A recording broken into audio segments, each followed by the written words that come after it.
सभी परिजनों से निवेदन है कि हमारे साथ में एक साथ गायत्री मंत्र बोलें। ओम भूर्भुवः स्वः तत्सवितुर्वरेण्यं भर्गो देवस्य धीमहि धियो यो नः प्रचोदयात्। देवियों और भाइयों, किसान जब अपनी भूमि में बीज बोता है तो उसको बार बार हल के द्वारा तैयार करता है। खेत तैयार होने के पश्चात वो अच्छा बीज उसमें डालता है।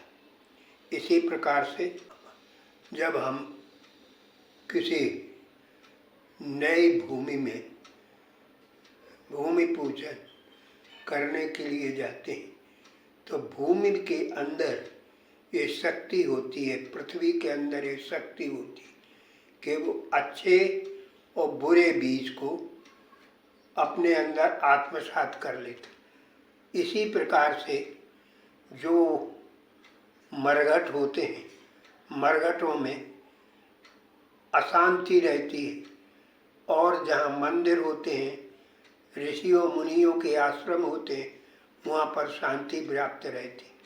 इस प्रकार से भारतीय संस्कृति में भूमि पूजन इसलिए किया जाता है कि नीचे जो कुसंस्कारित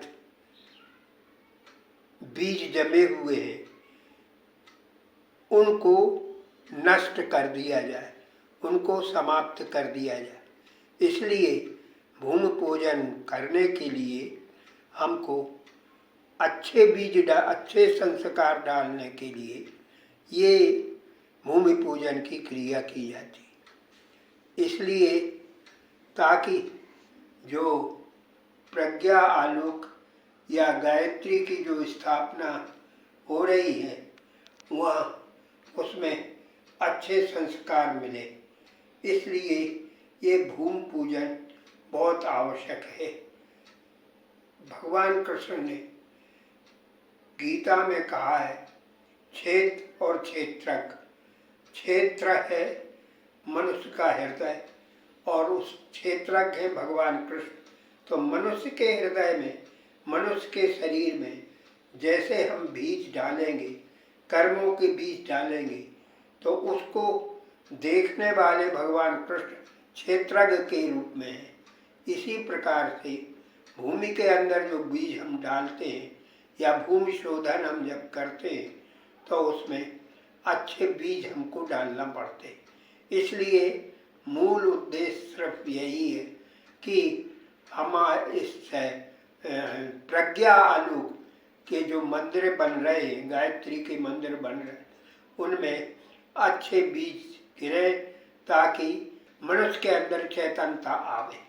इसलिए चेतना केंद्र इसीलिए बना जाए। क्यों? आज के मनुष्य की चेतना विलुप्त हो चुकी है। इसलिए चेतन में जो हम बीज डालते हैं वो अचेतन में रहता है।